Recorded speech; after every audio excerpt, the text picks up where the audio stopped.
Welcome back, everyone. Now, in this part, we're going to go through the results of our reverse engineering campaign. So here, let me walk you through that. But first of all, you'll find a link in the description to this amazing book by Russell Brunson, right? I hope I pronounced the name correctly.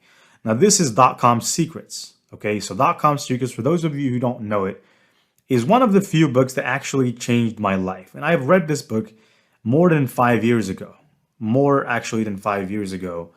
And this is just such an amazing book because for me at the time, I was such a newbie when it comes to internet marketing. I didn't even know what digital marketing means.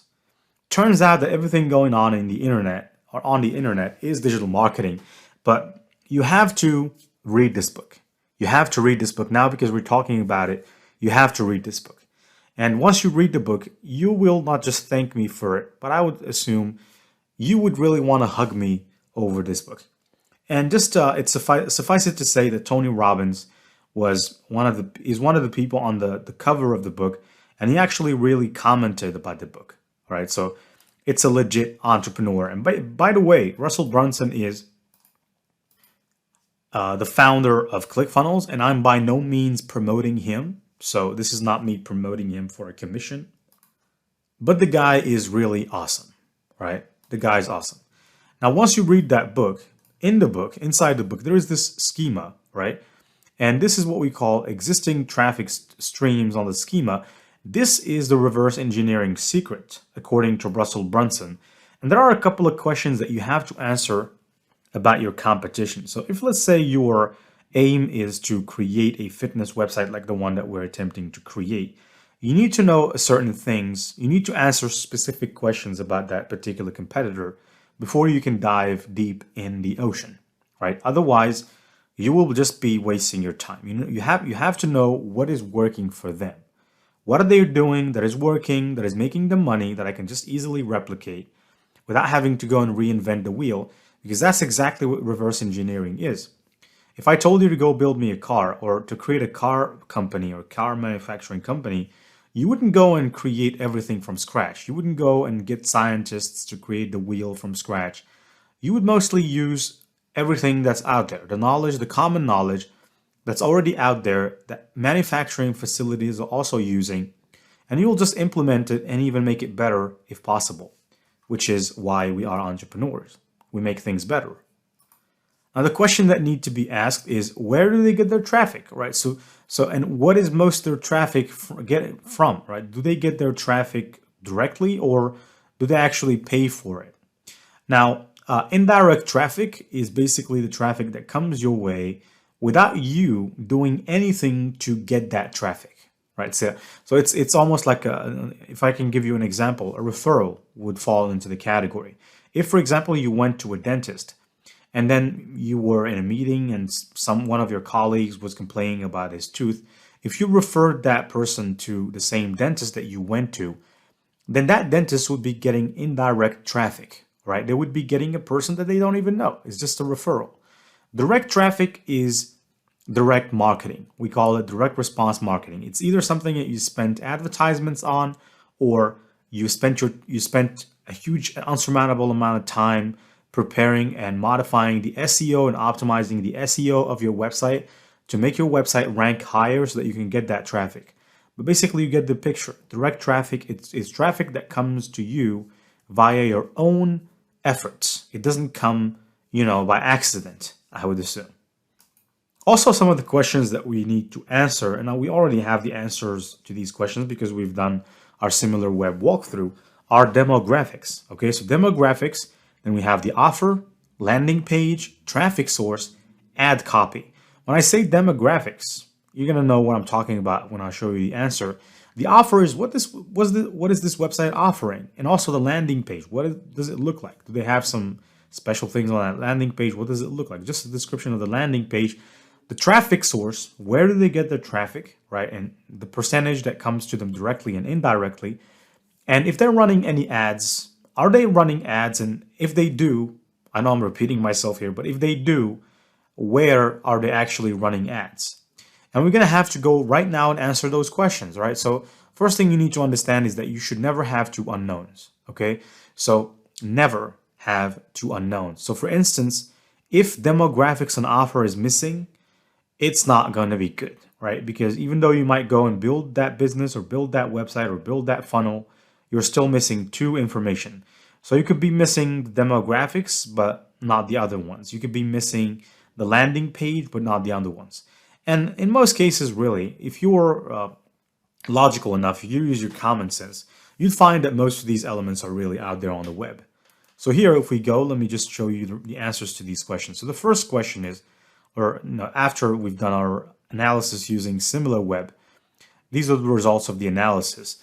Now, when it comes to the demographics, the answer to that is the top countries are the US, United Kingdom, Canada, Germany, and India.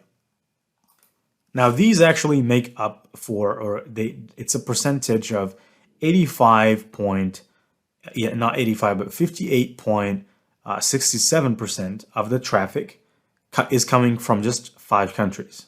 So you can see the rule of the 20-80%, coming or taking shape, coming into place. So we can get the point here that most people reading here are people with the English language or people that speak English.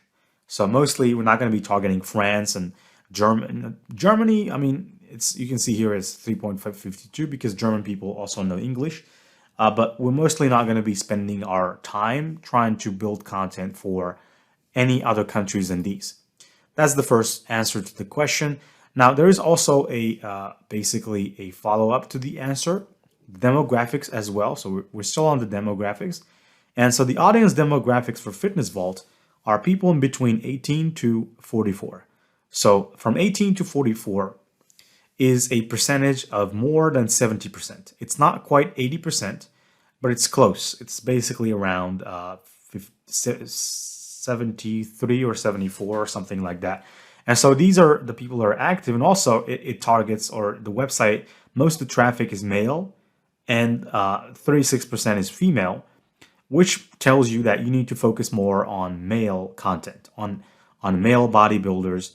I'm not feminist or anything, but this is just business, and you have to do what's working, right? So here in this case, most people that are looking for bodybuilding content and fitness content are men in this case, because we want to get in shape to impress the ladies, right? I can understand that. So that's the reason why so many women are not really, I mean, 36% is already a good percentage, but this just goes to explain that men are more interested in the fitness niche, as we were from the beginning of history. So here, if I go back here, now when it comes to the offer, this is the answer to the second question. Now, the offer of Fitness Vault is 5 things. Actually, we could make them up to be more, but just to sum them up, I believe 5 offers. I summed them up in 5 bullets. So their expertise, right? Basically, they allow their visitors to access expert advice and guidance on fitness and nutrition. They allow you to stay up to date with the latest fitness news and trends. Video workouts, so you can access a library of video workouts for all levels of fitness. Nutrition, so you can learn about nutrition, how to optimize your health and fitness. And also there's a sense of community, so you can join a supportive fitness community to stay motivated and on track, exactly as they say over there. Now, when it comes to the landing page, we've already visited the landing page.